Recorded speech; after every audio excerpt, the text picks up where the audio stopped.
나에서 글 쓰는 여자의 탄생이라는 책인데요. 이 책의 소제목을 보면 한국의 페미니즘 고전 읽기라고 되어 있거든요. 말 그대로 정말 시대를 앞서간 여인이 아닐까 싶은데요.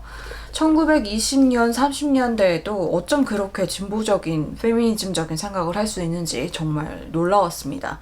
사실 지금 봐도 굉장히 파격적인 주장들이 많은데 그 시대에는 얼마나 놀라웠을까 하는 생각이 들더라고요.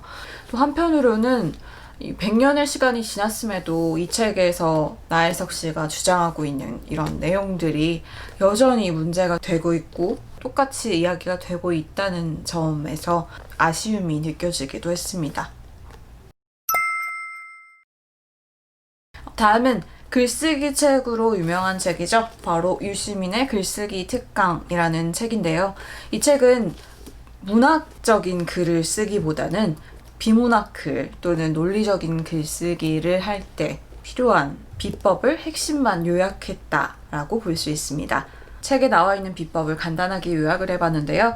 첫 번째, 글을 많이 읽자, 책을 많이 읽자. 두 번째, 잘 요약하자. 세 번째, 군더더기를 걷어내고 짧고 쉽게 쓰자. 네 번째, 되도록 단문으로 쓰자. 확실히 단문으로 쓴 글이 복문으로 쓴 글에 비교하면 읽기도 쉽고 읽는 속도도 확연하게 차이가 나잖아요. 이 말이 굉장히 인상 깊었는데 정말 하고 싶은 말을 일단 단문으로 내지르는 것이다. 그 이유는 일단 내지르고 난 다음에 차분히 설명하면 된다. 글을 쓰다 보면 사실 막 수식어도 붙이고 싶고 기교를 막 부리고 싶은 욕심이 생기잖아요. 그래서 이런 욕심을 버리고 최대한 간결하고 단순하게 쓰는 게 좋은 글이구나 라는 걸 다시 한번 깨달았습니다. 요즘 시기에 많은 분들이 읽으셨을 거라고 생각이 드는데 알베르 까뮈의 페스트입니다. 코로나가 페스트만큼 막 위험한 전염병은 아니지만 전염병이 점점 퍼져나가는 과정에서 변화하는 사회의 분위기와 사람들의 정서 상태 이런 것들이 지금 현실과도 너무나 비슷해서 더욱 생생하게 느끼면서 읽을 수 있었어요. 하루빨리 코로나도 없어져야 할 텐데 말이죠. 지구에서 하나뿐이라는 정세랑 작가님의 다른 작품입니다. 그 피프티 피플을 읽고 나서 정세랑 작가님의 작품들을 막 찾아보던 중에 알라딘 중고서점에서 이 책을 발견하고는 그 자리에서 정말 단숨에 다 끝까지 다 읽어버렸는데요. 이 책은 정말 독특한 러브 스토리라고 할 수 있을 것 같아요. 제일 처음에 제목만 봤을 때는 하나라는 단어를 이용한 장난이라고 생각을 했었는데요. 하나는 그 소설 속에 나오는 여자 주인공의 이름이고 왜 지구에서 하나뿐인지는 끝까지 읽어보면 알 수 있습니다. 그 다음은 히가시노 게이고의 연애의 행방이라는 책인데요. 제가 히가시노 게이고 작가님 책을 좋아해서 거의 출시된 건 거의 다 읽어봤었거든요. 근데 이 책은 추리소설이 아니라서 사실 조금 밀어놓고 있다가 이북을 통해서 읽어보게 됐습니다. 이 책도 앞에서 말했던 피프티 피플과 조금은 비슷한 형태를 가지고 서로 다른 주인공들이 나오는 단편 소설인데 이 단편 소설 속에 나오는 인물들이 조금씩 연결이 되어 있는 구조를 취하고 있어요. 추리소설에 비해서는 사실 다소 좀 재미가 떨어지기는 하지만 추리소설 작가가 쓴 연애소설이라는 면에서 좀 흥미롭게 읽어볼 수 있지 않을까 싶습니다. 이번에 소개할 책도 히가시노 게이고의 농나무의 파수꾼이라는 책인데요. 이 책은 나미야 잡화점의 기적과 비슷한 계열의 감동을 주는 책입니다.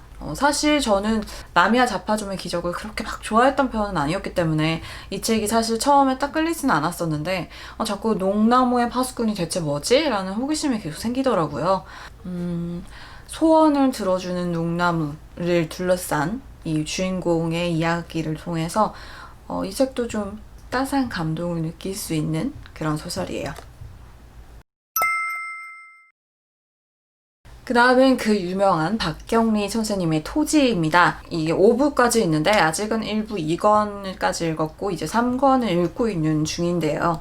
정말로 이 방대한 등장인물들과 다채로운 어휘, 수식어, 표현들에 정말 감탄을 하면서 계속 읽고 있는 소설이기도 합니다. 무엇보다도 경상도 출신으로서 말로는 사실 많이 해봤지만 글로는 한 번도 써본 적이 없는 그런 경상도 사투리들을 글로 볼 수 있어서 아주 재미가 쏠쏠해요. 처음에는 글만 딱 봤을 때 이게 무슨 말이야? 싶다가도 이걸 소리내어 읽어보는 순간 이게 그 말이었어? 하고 감탄을 하게 되거든요. 그래서 한편으로는 경상도 사투리를 모르는 사람들이 보기에는 조금 이해하기 어렵지 않을까라는 걱정도 들기는 해요. 이제 3권을 읽기 시작해서 어떻게 보면 이제 본격적인 이야기가 막 펼쳐지기 시작했는데 앞으로의 이야기가 참으로 많이 기대됩니다. 오랜만에 읽어보는 베르나르 베르베르의 책 기억입니다. 사실 불어나는 책장이 감당이 잘 안 돼서 소설은 최대한 이북으로 구매를 하려고 결심을 했었는데 이 책은 보시다시피 표지가 굉장히 독특해요. 이 표지의 매력에 빠져서 구매를 하고야 말았습니다. 최면과 전생에 관한 독특한 상상을 펼치는 소설인데요. 동양적 관점에서의 전생이 아니라 서양인의 관점에서 바라본 전생이라는 점에서 굉장히 흥미로웠어요. 그리고 극중의 주인공이 최면을 통해 내면에 들어가서 어떤 계단을 내려가면 그동안에 살아온 전생들로 통하는 각각의 문들이 쫙 나열되어 있어요. 그래서 그 하나의 문을 열면 그때의 전생으로 갈 수 있는, 그리고 또 그 전생의 기억과 그 능력을 가지고 현실의 문제를 타파해 나가는 과정을 그리고 있는데 굉장히 재밌었어요. 조금은 너무 열린 결말로 끝이 나서 조금 아쉽기는 한데 읽다 보면 저의 전생은 어땠을까 하고 상상을 해보게 되는 매력이 있는 책입니다. 주성철 기자님이 쓴 영화를 좋아하는 사람이라면 꼭 알아야 할 70가지라는 책인데요. 장르 불문, 시대 불문 굉장히 다양한 영화를 소재로 해서 관련 에피소드들을 얘기하고 있는 책이라서 제가 알지 못하는 영화들이 나오는 부분은 사실 조금 지루하기는 했었어요. 다양한 영화들을 두루두루 많이 관심을 갖고 보신 분이라면 정말 재미있게 읽으실 수 있을 것 같습니다. 다음은 제가 이북으로 구매한 이용도 작가님의 시아와 칸타의 장 마트 이야기라는 소설인데요. 예전에 드래곤 라자의 팬으로서 이용도 작가님의 작품은 다 챙겨보고 굉장히 기대를 하고 있는 책인데 사실 이 책은 좀 실망스러운 책이었어요. 먼저 제가 고민 없이 이북으로 구매했을 만큼 종이책의 판본이 별로예요. 책 페이지마다 상하 좌우 여백이 과도하게 많아서 한 페이지당 들어있는 글자 수가 많이 없어요. 그만큼 소설의 길이도 짧아서 어떻게 보면 좀 중단편으로 여러 편을 모아서 출판을 했었어야 됐는데 좀 억지로 편집을 해서 출판을 한 게 아닌가 생각이 들 만큼 짧습니다. 분량이 적다 보니까 인물에 대한 전사나 배경에 대한 설명이 부족해서 사실 마지막 페이지를 읽을 때까지 이 전체 이야기의 내용을 잘 파악하지 못했어요. 거기에 이영도님 특유의 이런 압축, 비유, 은유 이런 것들이 더해지다 보니까 사실 좀 내용 파악하기가 쉽지는 않아서 아쉬움이 컸던 소설이었습니다. 제가 북튜버이신 겨울서점님의 영상을 자주 보다가 겨울서점님이 추천해주신 잡지에 혹하고 넘어가서 정기구독을 신청을 했거든요. 스캡틱이라는 과학 잡지인데 제가 철저한 문과라서 사실 이런 과학 같은 데 관심이 많이 없거든요. 근데 좀 이 책은 굉장히 좀 이런 소재들도 흥미롭고 내용도 그다지 어렵지 않게 쓰여 있어서 재미있게 읽을 수 있었어요. 다만 좀 이렇게 소재마다 제가 관심을 가지 않는 부분은 좀 잘 읽히지가 않아서 앞으로는 아마 정기 구독은 하지 않고 호마다 제가 마음에 드는 주제가 있을 때 따로 구매를 해서 읽게 될 것 같습니다. 그리고 두 번째는 미음사에서 나온 한편이라는 잡지인데요. 이게 세대를 주제로 하는 창간호고요.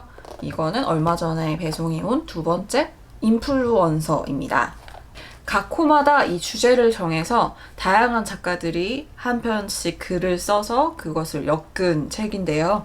좀 쉽게 쓴 논문 칼럼 같은 느낌이 들어서 여러 다양한 방식으로 생각을 해볼 수 있게 해주거든요. 그래서 저 이 한 편은 좀 다음에도 한 번 더 정기 구독을 할 의향이 있을 만큼 잘 읽고 있습니다. 그리고 매주 수요일마다 주제에 관련된 글을 이메일로 보내줘요. 그래서 그 글도 읽는 재미가 쏠쏠합니다. 제가 원래는 한 책을 끝까지 다 읽을 때까지 다른 책을 펴지 않는 스타일이었는데 이번 휴직 기간 동안 책을 읽다 보니까 좀 다양한 책들을 이거 읽다가 저거 읽다가 이런 재미도 있더라고요. 좀 어려운 책을 읽을 때는 특히 계속 그것만 읽다 보면 지치니까요. 그래서 지금도 여러 책들을 동시에 읽고 있는데 현재는 이북으로 공간을 위한 공간, 그리고 토지, 진보와 빈곤이라는 책을 읽고 있어요.